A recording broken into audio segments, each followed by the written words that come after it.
வணக்கம்.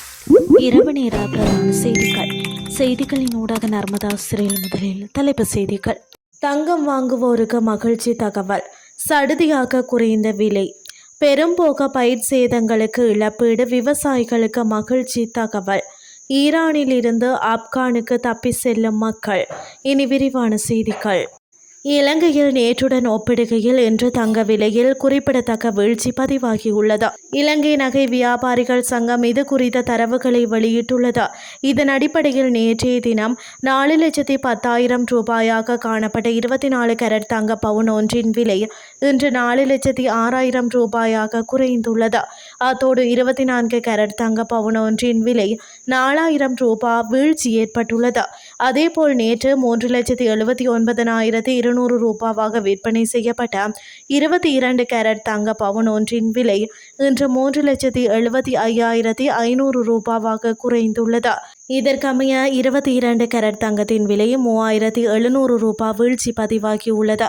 மத்திய கிழக்கு பிராந்தியத்தில் நிலவும் போர் சூழல் மற்றும் சர்வதேச சந்தையில் ஏற்படும் மாற்றங்களுக்கு மத்தியில் இலங்கையில் தங்கத்தின் விலையில் இந்த ஏற்ற இறக்கங்கள் காணப்படுகின்றமை குறிப்பிடத்தக்கது. 2025-2026 பெரும்போக பயிர் செய்கையில் பாதிக்கப்பட்ட விவசாயிகளுக்கு இழப்பீடு வழங்குவதற்கான நடவடிக்கை எடுக்கப்பட்டுள்ளது. குறித்த விடயத்தை விவசாய மற்றும் விவசாய காப்புறுதி சபை தெரிவித்துள்ளது. இதன் அடிப்படையில் மாவட்டங்களில் சேத மதிப்பீட்டு நடவடிக்கைகள் ஏற்கனவே தொடங்கப்பட்டுள்ளதாக தெரிவிக்கப்பட்டுள்ளது. காப்புறுதி சபை அறிக்கை ஒன்றை வெளியிட்டு இந்த விடயத்தை தெரிவித்துள்ளது. இந்த நிலையில் பயிர்கள் பாதிக்கப்பட்டுள்ள மாவட்டங்களில் உள்ள மாவட்ட அலுவலகங்களுடன் இணைக்கப்பட்ட கள உத்தியோகத்தர்கள் சேதத்தின் அளவை மதிப்பிடும் பணிகளை தொடங்கியுள்ளதாக குறிப்பிடப்பட்டுள்ளது. அதன்படி தற்போது பொலனறுவை, பதுளை மற்றும் அனுராதபுரம் ஆகிய மாவட்டங்களில் ஆய்வு நடவடிக்கைகள் நடைபெற்று வருவதாகவும் இந்த மதிப்பீடுகள் விரைவில் நிறைவடையும் என எதிர்பார்க்கப்படுவதாகவும் சபை தெரிவித்துள்ளது.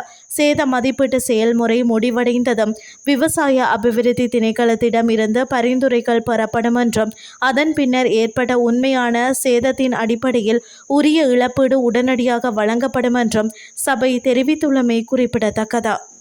இனி வெளிநாட்டு செய்திகள். அமெரிக்கா மற்றும் இஸ்ரேலுடனான தொடர்ச்சியான மோதல்கள் காரணமாக ஈரானில் இருந்து ஆப்கானுக்கு மக்கள் தப்பி செல்வதாக சர்வதேச ஊடகங்கள் தெரிவிக்கின்றன.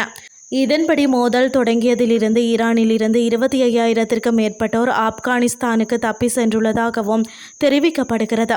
இதேவேளை தொடர்ச்சியான மோதல்கள் காரணமாக ஈரானில் 3.2 மில்லியன் மக்கள் தற்போது இடம்பெயர்ந்துள்ளதாக ஐக்கிய நாடுகளின் அகதிகளுக்கான உயர் ஆணையம் தெரிவித்துள்ளது. அவர்களில் பெரும்பாலானோர் தலைநகர் தெஹ்ரான் உள்ளிட்ட முக்கிய நகரங்களில் வசிப்பவர்கள் என்றும் ஆணையம் சுட்டிக்காட்டியுள்ளது. மோதல் சூழ்நிலை தொடரும் போது இடம்பெயர்ந்த மக்களின் எண்ணிக்கை மேலும் அதிகரிக்க வாய்ப்புள்ளது என்றும் ஐக்கிய நாடுகளின் அகதிகளுக்கான உயர் ஆணையம் தெரிவித்துள்ளது. இத்துடன் செய்திகள் யாவும் நிறைவடைகின்றது. அடுத்து காலை 8:30க்கு எதிர்பாருங்கள். நன்றி.